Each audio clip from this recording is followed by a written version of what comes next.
Hello दोस्तों, मैं पृथ्वी। तो आज हम अपने बगीचे में आए हुए हैं और माता रानी के पूजन के लिए आज हम बेलपत्र लेने के लिए आए हैं। तो चलिए आज हम आपको एक कहानी सुनाते हैं और ये कहानी पिछली बार की तरह कर्मफल के ऊपर बेस्ड है। तो बिना किसी तामझाम के चलिए, बिना किसी टाइम को खोटा किए हुए हम अपने कहानी की तरफ लौटते हैं। तो दोस्तों, कहानी कुछ यूँ है कि एक पंडित जी हुआ करते थे, बहुत प्रकांड विद्वान, बहुत तेजस्वी प्रकार के वो पंडित जी थे। चारों वेदों में निपुण थे, वेद पुराण शास्त्र उपनिषद सब उनको कंठस्थ थे। यानी कि कहने का मेरा तात्पर्य है कि वो पंडित जी बहुत ही विद्वान थे। तो होता कुछ ऐसा है कि एक बार वो अपनी गृहस्थी को छोड़ करके भगवान के परम धाम की प्राप्ति के लिए वो जंगल चले जाते हैं। कि वो पंडित जी अपने घर बार को त्याग करके इसी तरह का एक जंगल था, कुछ बस्ती से हट करके वहाँ पे वो जा करके रहते थे, अपना कुटिया बना करके रहते थे। रात दिन भगवान के भक्ति भजन में मग्न थे, पूजा पाठ करते थे। तो पूजा पाठ में मग्न थे, अपने काम से काम रखते थे, किन्हीं से उनको कोई मतलब नहीं था। समय बीतता गया, दिन गुजरते गए। समय के साथ, बीतते समय के साथ एक वैश्या जिसको नगर वधू बोला जाता है, वो उनके कुटिया के समीप आकर के एक अपना कुटिया बना करके रहने लगी। पंडित जी के सामने जब वो वैश्या आई तो वो अपना कर्म कर रही थी, अपना कर्म कर रहे थे। समय बीतते गया। होता कुछ यूं है कि पंडित जी नित्य प्रतिदिन उठते, सुबह उठते, अपने पूजा पाठ में व्यस्त रहते, स्नान ध्यान करते, भगवान का भजन कीर्तन करते। इस तरह का उनका दिनचर्या था। और ठीक इसी प्रकार से वो वैश्या जो थी, जो नगर वधू थी, नगर में तो कोई उसे रहने देगा नहीं, तो वो अपने एक छोटा सा कुटिया बना के इसी तरह के जंगल में आकर के एक छोटे से कुटिया में वो भी रहती थी, पंडित जी के जस्ट सामने में रहती थी। तो हुआ कुछ यूँ कि पंडित जी अपना कर्म कर रहे थे, वैसे अपना कर्म कर रही थी, दोनों अपनी अपनी जगह पे काम कर रहे थे। एक बार होता क्या है कि पंडित जी अपने पूजा पाठ कर रहे थे, पूजा पाठ में व्यस्त थे। और जब पंडित जी पूजा करते थे तो होता ऐसा था कि जब पंडित जी पूजा करते थे तो वो वैश्या अपनी खिड़की के पास आकर के उनका भजन कीर्तन सुनती और प्रभु को याद करती। एक बार की बात है कि पंडित जी पूजा कर रहे थे, तो वैश्या ने क्या किया कि अपना खिड़की खोल करके अपनी खिड़की के पास समीप खड़ी होकर के वो भजन सुन रही थी, जैसे वो नित्य प्रतिदिन भजन सुनते थे। तो संयोगवश होता कुछ यूँ है कि वो पंडित जी भी उस वक्त आ जाते हैं और अपने खिड़की को खोल देते हैं। अब जैसे ही पंडित जी खिड़की को खोलते हैं तो उसका नज़र उस वैश्या पे चला जाता है। तो पंडित जी उसको बहुत बुरा भला कहने लगते हैं, गाली गलौज देने लगते हैं। ऐसा होते रहता, चलते रहता है। ठीक इसी प्रकार एक बार ऐसा हुआ कि यही घटना चक्र फिर से दोहराया। पंडित जी अपना भजन कर रहे थे, वैश्या अपना खिड़की के समीप आकर के पूजा पाठ हो रहा था, वो सुन रही थी। तो एक बार पंडित जी उसको बहुत गाली गलौज करने लगे। पूजा कर रहे थे और पूजा करते करते पूजा को छोड़ दिए बीच में ही, और पूजा छोड़ करके उस वैश्या को, उस नगर वधू को बहुत जोरों शोरों से गाली गलौज करने लगे, बहुत बुरा भला कहने लगे। बेचारी वैश्या वैसे तो कुछ बोलती नहीं थी, लेकिन उस दिन बेचारी वो उसको बोली, उसको टोकी और पंडित जी से एक बात बोली कि ब्राह्मण देव, वैसे तो मैं आपको कुछ बोलती नहीं हूँ, एक बात बताइए, आप अपना काम करते हैं, मैं अपना काम करती हूँ, आपको कभी हम डिस्टर्ब करने के लिए जाते नहीं हैं, तो फिर आप हमको बुरा भला क्यों कहते हैं? तो बुरा भला क्यों कहते हैं?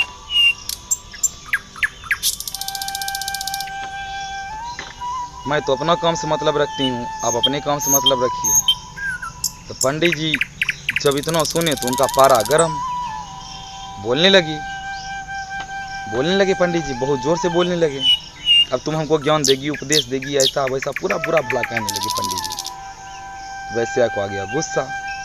वैश्या बोली, पंडित जी हम तो अपना काम कर रहे हैं, अपना कर्म कर रहे हैं, आप तो पूजा अपना कर रहे थे।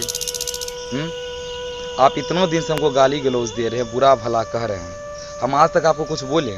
कुछ तो नहीं बोले हैं, लेकिन आप हमको क्यों बोलते हैं? क्यों इतना बोलते हैं? क्यों हमको गाली गलौज देते हैं? आपको तो हम कुछ बिगाड़े नहीं हैं, आप अपना काम करते हैं, हम अपना काम करते हैं। पंडित जी ये सुनकर और भड़क गए। उसके बाद पंडित जी कहते हैं कि पता नहीं क्यों तुमको जब हम देखते हैं ना तो मेरा मन पूजा में नहीं लगता, मेरा मन विचलित हो जाता, भटक जाता। और तुम्हारे द्वारा किया गया कर्म जो तुम रोज करती है, मेरा ध्यान वहाँ चला जाता है। पंडित जी करते क्या थे बीच में, पंडित जी रोज दिन करते क्या थे पूजा के वक्त, जब वेश्या के पास में कोई आता वेश्यावृत्ति के लिए, कोई भी व्यक्ति आते, एक घड़ा रखा हुआ था। पंडित जी जितना आदमी आते ना दिन भर में, वो एक एक कंकर करके उसमें डालते जाते थे और बोलते थे आज 1 2 3 आज 4 आदमी आया, आज 5 आदमी आया, आज 6 आदमी आया। मतलब क्या, उस पंडित जी का काम क्या हो गया था कि अपनों काम को छोड़ करके, अपनों पूजा पाठ भक्ति से ध्यान हटा करके वो रोज दिन यह गिनती करने लगते थे, आज इस वेश्या के पास 4 आदमी आया, आज इस वेश्या के पास 5 आदमी आया। इस तरह से उसका लेखा जोखा वो बेचारे पंडित जी अपने मन ही मन रखने लगे। तो फिर से चलिए हम अपने टॉपिक की तरफ लौटते हैं। पंडित जी सब कर रहे थे, तो वेश्या उस दिन जब बोली कि पंडित जी हम अपना काम से मतलब रखते हैं और अपना काम से आप मतलब रखिए, तो ऐसा काहे करते हैं तो जानते हैं। तो पंडित जी बोलने लगे कि तुमको हम जब देखते हैं ना, तो तुम्हारा द्वारा किया हुआ हमको काम याद होने लगता है, बुरा बुरा कर्म तुम जिस तरह से करती है, और मेरा मन पूजा पाठ में भक्ति भजन में लगता नहीं है, मेरा दिमाग उधर चला जाता है। अब वेश्या इतना जब सुनी तो वेश्या बहुत सुंदर सा जवाब उसको दिया, और तब जाकर वो वेश्या बोलती है, पंडित जी से बोलती है कि पंडित जी आप भर दिन हमको गाली गलौज देते हैं, बुरा भला कहते हैं, लोग 1000 आदमी आते हैं, 1000 आदमी हमको 1000 तरह का बात बोलते हैं, 1000 तरह का कोई अपमानजनक शब्द, कोई कुछ मेरे शरीर मेरे जिस्म के साथ जय मतलब जो होता वो करते हैं, हम तो कभी विचलित होते नहीं हैं। इतना आदमी कह के जाते हैं, हम तो कभी विचलित होते नहीं हैं। सिर्फ मेरे कहने से, आपको हमको देखने मात्र से आप विचलित कैसे हो जाते हैं, हमको ये समझा दीजिए कि सिर्फ आप जब हमको देखते हैं तो इतना विचलित कैसे हो जाते हैं। हजारों आदमी मेरे पास आते हैं और हजारों आदमी हमको रोज कुछ ना कुछ कहते हैं, लेकिन हम विचलित नहीं होते, हमको कोई फर्क नहीं पड़ता है। एक हमको देखने मात्र से आपको इतना फर्क कैसे पड़ जाता है कि आप प्रकांड विद्वान पंडित जी होते हुए आपका दिमाग भटक जाता है। इतना कहने के बाद जब हम अपने कर्म से पीछे नहीं हटते हैं, तो आप अपने कर्म से कैसे पीछे हट जाते हैं। तो पंडित जी बोलते हैं 2 टके की तुम हमको उपदेश देने चलिए, अब तुम हमको ज्ञान का बात बताएगी। बेचारा पंडित जी गए भड़क, बहुत भड़क गए। इसी तरह दिन चलते रहा दोस्त, इसी तरह से चलते रहा। एक समय ऐसा आया कि दोनों का मौत एक ही दिन हो गया। इत्तेफाक से देखिए, दोनों की मृत्यु भाई साहब एक ही दिन हो गया। दोनों की मृत्यु हुआ, यमलोक से यमदूत आए, दोनों को उठा के ले गए। जब ऊपर उठा के ले गए उसको, तो दोनों का जब लेखा जोखा हुआ, तो पंडित जी को बोला जाता है, पंडित जी के बारे में, इसको नरक में ले जाओ। ये ब्राह्मण बहुत मतलब जिसको ये ब्राह्मण बहुत गाली गलौज पूजा पाठ के समय करता था, और बहुत ही मतलब आज तक मतलब ये कोई अच्छा काम करवे नहीं किया। ब्राह्मण ये भगवान को बहुत गाली दिया, ये ब्राह्मण भगवान को बहुत गाली दिया, हर रोज भगवान को गाली देते थे, हर रोज। और इस वेश्या को स्वर्ग ले जाओ। पंडित जी भाई साहब इतना सोने को उसका दिमाग चकरा गया, दिमाग चक्कर खा गया पंडित जी का, और वो सोचने लगे अब कि भाई साहब ये क्या हो गया। साला हम जिंदगी भर पूजा पाठ किए, भगवान का भजन कीर्तन किए, हर चीज किए, इतना घर गृहस्थी छोड़ करके सब कुछ किए, हमको नर्क। और जो ये वेश्या है जो आज तक भगवान का कीर्तन तक नहीं किया है, सब कुछ होते हुए उसको स्वर्ग।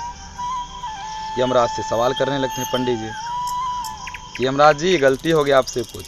अरे हम तो भगवान का बहुत बड़ा भक्त हैं, हम बहुत बड़ा भक्त हैं, और ये वेश्या वृत्ति करती थी, हमको स्वर्ग मिलना चाहिए, आप इसको स्वर्ग दे रहे हैं, ऐसा कैसे हो सकता है, ये तो अन्याय है मेरे साथ। पंडित जी बोले ये तो अन्याय है मेरे साथ। तब उस वक्त यमराज उसको समझाते हैं, यमराज समझाते हैं, ओ ब्राह्मण देवता, ब्राह्मण देव मेरी बात सुनिए अच्छे से, गौर से सुनिए। ये वेश्या अपनो वेश्यावृत्ति कर रही थी, वो अपना कर्म कर रही थी, किसी को डिस्टर्ब नहीं कर रही थी। जो भी कर रही थी वो अपना कर्म कर रही थी, चाहे वो अच्छा हो चाहे बुरा हो, उसको किसी से मतलब नहीं था, आपसे कोई लेना देना नहीं था कि आप क्या करें अपने जीवन में, कब उठते हैं, कब बेलपत्र तोड़ते हैं, कब फूल तोड़ते हैं, कब नहाते हैं, कब भगवान का पूजा पाठ करते हैं, इसको तो कोई मतलब आपसे था नहीं। लेकिन आपको इससे मतलब था, वो वेश्यावृत्ति करती थी, कुछ भी करती थी, आपको क्या लेना देना था। आप जब भगवान का पूजा कर रहे थे तो पूजा करने के वक्त बीच में ही पूजा रोक करके जब वो वेश्या पर नज़र पड़ता था तो आप गाली गलौज देना स्टार्ट कर देते थे। आप जब गाली देते थे तो उससे पहले आप क्या करते थे? भगवान का पूजा पाठ स्टार्ट करने से पहले भगवान का ध्यान करते थे। आइए प्रभु, आइए, बैठिए, विराजिए, आसन ग्रहण करिए। पूजा पाठ करता था। तुम्हारे बुलाने पर भगवान आते भी थे, आसन पर बैठते भी थे, और तुम पूजा जब करता था तो। और उसी बीच में जब इस वेश्या पे तुम्हारा नज़र पड़ता था तो तुम क्या करता था? पकड़ के उसको गाली देना स्टार्ट हो जाता था। तुम अपनों पूजा का जो कर्म कर रहा था, रे गधा, उस वक्त तो तुम समझा, इस बात को कभी समझा था कि तुम जो भगवान को कह रहा हो, बीच में वेश्या को जो गाली दे रहा, गाली तो तुम वेश्या को दे रहा था। भगवान जी तुम्हारे सामने बैठे हुए थे, सारा तुम्हारा गाली भगवान के चरण पे अर्पण। तुम श्रद्धा भाव से जो भी कर रहा था भगवान को अर्पित हो रहा था। तुम गाली भी दे रहा था तो गाली भी भगवान जी को अर्पित हो रहा था। अब तुम हमको ये बताओ, तो गाली किसको पड़ा? वो गाली किसको पड़ा? भगवान जी को ही पड़ा ना। पंडित जी का दिमाग तब ठिकाने आया। बोला, अरे भाई साहब, गलती हो गया हमसे बाबा, गलती हो गया। इतना सुनने के बाद तब पंडित जी बोलते हैं कि प्रभु हमको माफ़ कर दीजिए, कोई उपाय है तो बताइए जिससे हमको भी स्वर्ग मिल सके। अब हमसे ये नहीं हो, इतना बड़ा विद्वान होकर हमको ये चीज़ समझ में नहीं आया कि हमको अपने कर्म से मतलब रखना चाहिए। कोई कहीं हो, साधु का धर्म छोड़कर हम किसी सामान्य मानव की तरह मतलब अपनों अथी कर्म कर रहे थे। तब पंडित जी समझाएं, सॉरी पंडित जी नहीं, तब यमराज उसको बताते हैं एक उपाय भी और है जिससे तुम्हारा पाप जो है ना सारा कट जाएगा और तुमको स्वर्ग मिल जाएगा। तुमको पता है ये वेश्या कौन है? ये वेश्या पिछले जन्म में एक बहुत बड़ा भक्त थी माता रानी का। दुर्गा पूजा का समय चला, नवरात्रि चल रहा भाई साहब, इसलिए नवरात्रि का कहानी बता रहा हूँ आपको। वो यमराज जी बोलते हैं ये पिछले जन्म में माता रानी का बहुत बड़ा भक्त थी। पिछले जन्म में ये साधु महात्मा के साथ रहती थी, भक्ति भजन करती थी, पूजा पाठ करती थी। एक समय ऐसा आया था कि ये पूजा पाठ कर रही थी, भक्ति भजन कर रहे थे, और भी साधु महाराज थे। इनका मन एक बार उस साधु महाराज के प्रति थोड़ा झुकाव आ गया। इनके मन में थोड़ा दुर्भावना, दुर्व्यवहार आ गया, काम भावना जाग गया। इस जो वेश्या थी पिछले जन्म में जो तपस्विनी थी, तो हुआ ऐसा, एक जो सीनियर साधु थे वो साधु जी इनको भांप लिए कि इनके मन में कामोत्तेजना का भावना जाग रहा, काम वासना जाग रहा था। जब जो साधु महाराज थे, जो उनके सबके गुरुजी थे, जब उनको यह बात का पता चल गया कि इनके मन में ये दुर्भावना हो गया, तो वो उसी वक्त उस महिला को, उस तपस्विनी को श्राप दे देते हैं। श्राप क्या देते हैं कि जाओ अगले जन्म में तुम वैश्या बन जाना, और जब तक तुम्हारा काम वासना पूरा ना हो। क्या साउंड आ रहा है? मेरे पीछे पक्षी बोल रहा है।